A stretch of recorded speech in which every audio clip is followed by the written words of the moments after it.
Right, from Auckland we're going to move a little closer to home now because I'd like to ask the Otago Rose of Tralee, Elizabeth Sarah, to take the stage.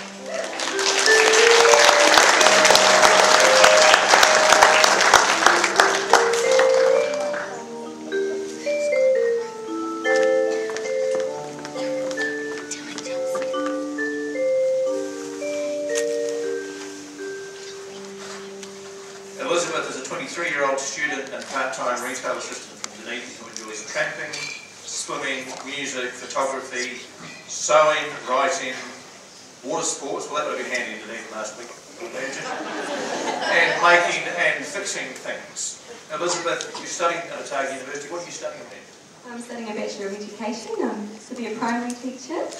Was that what you started studying? No, I started with fashion design.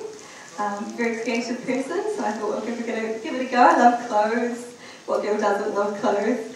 But I started with fashion and then came to the end of my certificate course and decided that I wanted something a bit more involved with people, I guess, yeah. So you're training to be a primary school teacher. And how far away from graduating? August. I'll be graduating in August. Not far at all? Yes, not far at all. Early August?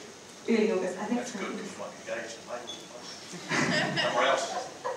That would be nice, wouldn't it? I see from your profile that you work part-time in the casual living department at Arthur Barnett. That's right. It's in the Meridian, isn't it? Yes, our logo for casual living is casual living doing it the casual way since 1908. I do believe that way. Well, I see from your profile that one of your great likes is intentional living. Which is a bit of a contrast to casual living and intentional living. So what is intentional living all about? I like to be really aware of the choices I'm making. We had a question in one of our classes 2 years ago about free will and whether or not we have the ability to assert our free will or whether we're just going along with whatever it is our society is doing. Like, for instance, the drinking culture in Otago University.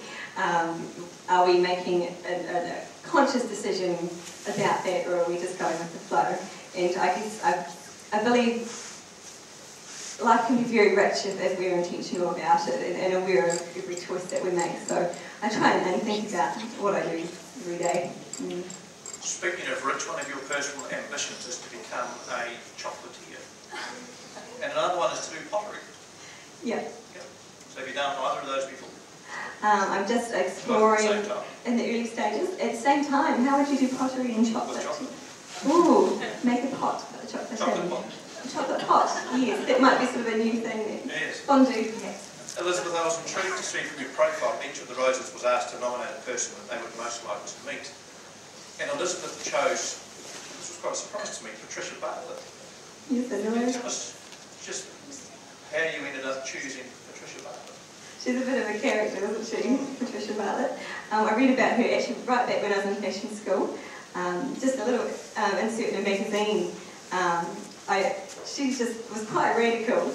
I'm sure many of you know about Patricia Bartlett. She was quite a campaigner for morals and women's rights and anti a lot of things, which I won't go into details, but she was a very brave lady, and I guess the male equivalent of her is William Wilberforce to me. I think they share a quality of tenacity, and they believed in something that they wanted to see through, and they stuck to it no matter how many people were against it. And I think in many ways she did see a lot of results for what she wanted to do.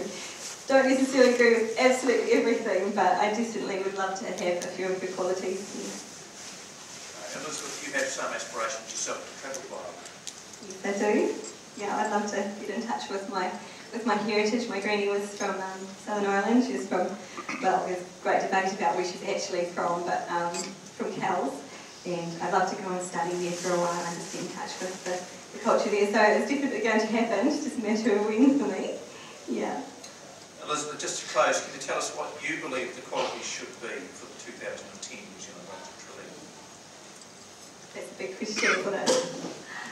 I think someone that's really true to herself, definitely, someone who's honest about who she is and isn't ashamed of that, is willing to bring that to people and makes people feel glad to be around her, definitely. And someone that really, really is able to enjoy the experiences that are offered to her, yeah. Ladies and gentlemen, our Otago Road.